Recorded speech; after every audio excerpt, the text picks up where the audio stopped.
Mental health professionals of Reddit, what was one time when you were legitimately afraid of the patient you were attending?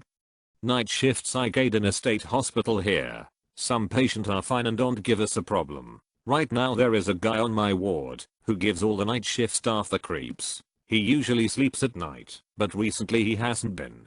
He's very demanding, and if you don't give him what he wants right away he can get violent. I try to stay as far away from his as possible, because he was moved to my ward for attacking staff. He didn't just attack them, he snuck up behind them, covered their mouth, so they couldn't yell for help and beat them. Last week a day shifter told him to get a shower and take his meds before she would turn the TV on for him. He said to her, "Do you want to get hit today?" Now they only have male staff deal with him, but there isn't any male aides on my ward for night shift.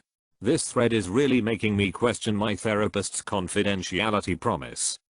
None of these comments I've seen so far have broken confidentiality. It's acceptable to be able to talk about incidents and experiences from work in vague terms that in no way identify the person they are talking about. We need to be able to, for various reasons, like supervision, consultation, feedback, etc. Talking about treatment incidents while providing identifying information about the patient is very much a no-no, and anyone doing that would have legal and ethical charges to deal with, if that makes you feel any better. And anyone doing that would have legal and ethical charges to deal with. Not even true, but okay. Patient here. I've been hospitalized in psych wards a few times, and while I've never been afraid for my safety, I have definitely been in upsetting situations. The worst and saddest was an elderly man, probably 65 plus, who was obviously badly schizophrenic. He was very sweet, but he'd get worked up and agitated by his delusions and would demand things, even impossible things. I didn't think he'd hurt me, but I was pretty quick to get the nurse's attention about it. He also had to wear a colostomy bag that he'd fuss with and make leak, then try to hug you. I don't think he even realized he'd made it leaky. He was just picking like it was a mania thing. I hope he's doing okay. I'm glad he's been the most unsettling. I'm a psychiatric nurse practitioner now, but when I was a licensed practical nurse I worked at a state security hospital that housed some very dangerous people. Many of these people had killed others. Some had killed their own families. I think the patient that made me the most nervous was a woman who is about 5 feet tall, Asian, and enjoyed making small talk with the staff. I had picked up a shift on that floor and had never met her before, and ended up chatting for about 10 minutes as I was passing out medication. I read her chart after that, and later learned that she had actually killed her children with some scissors, and then stabbed her husband to death as well. That was kind of shocking. When I was in med school doing my psych rotation, the attending had me interview one of his patients at a desk. The desk was in a corner, and the patient was seated in between the desk and the exit.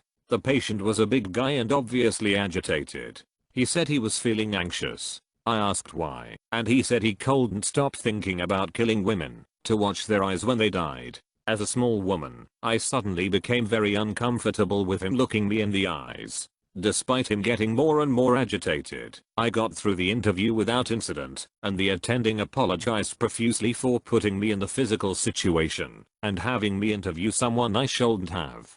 I work in a big city hospital. The scariest patients are the ones walking freely around the hospital. I've usually got a good idea who I'm dealing with otherwise. Most of the murderers I know about have a team of large guards with them. The patients on the psych floor don't scare me as much as the bathrooms on the psych floor do. The stories you read here in this thread are way more common than you think. The hospital security team is kept very busy. Big city hospitals are populated by some of the most vile, disgusting, dangerous, crazy people you could ever meet. Strangely, I would miss it all if I left to work elsewhere. Used to teach English and psychology to Russian kids. Had one 14-year-old say he thought he was a sociopath. Told him it was unlikely and asked why he thought that. He proceeded to tell myself and the whole class how he witnessed his uncle crush the skulls of 3 men after an argument. Miss you, I liar. Hope you're doing well. Did he just random raise his hand and say that? Now he did the classic Russian thing of just announcing it while slouched in his chair and looking at the Ukrainian students as if proposing a challenge. IQ nurse here. We get a lot of patients in crisis. Most of them are off their meds and doing drugs. One guy was about 63 in build. Took out 2 security guards and was yelling that he'd eat our faces. After a few days of intense sedatives and restraints, I had him. When the doctors figured it was time for him to get out of the restraints, I was so afraid of him, even when he was calm, because he would play possum. To be honest, I do not fear most of my clients, but sometimes we get people with intellectual deficits, since our psych unit is able to deal with aggressive violent people, and they kind of scare me more, because they sometimes don't have the same understanding of the rules, and how life works in general. They're also quite impulsive, and can go from happy and friendly to aggressive and violent in half a second for very little reasons. I cannot stress this enough. I'm not a mental health professional, but I have a friend with anger issues and depression. Yeah, his anger issues were extreme. Oddly enough, he is a really great guy. One time last year, he got annoyed at a guy for overusing the same joke. Said friend screamed at the top of his lungs at him. It got so bad that 2 teachers in that room had to section off the entire thing. I'm a crisis intervention counselor, and I had this one client who kept hitting on me, and not in an innocent way. He would say how talking to me makes him feel alive. He then kept trying to find out where I lived and whatnot, then threatened me and my supervisor. I was genuinely scared. Night Psych RN from FL checking in. Daily, you learn to stop reading their background story and stick to pertinent medical history. The scariest ones are people out in the open, because they are smarter.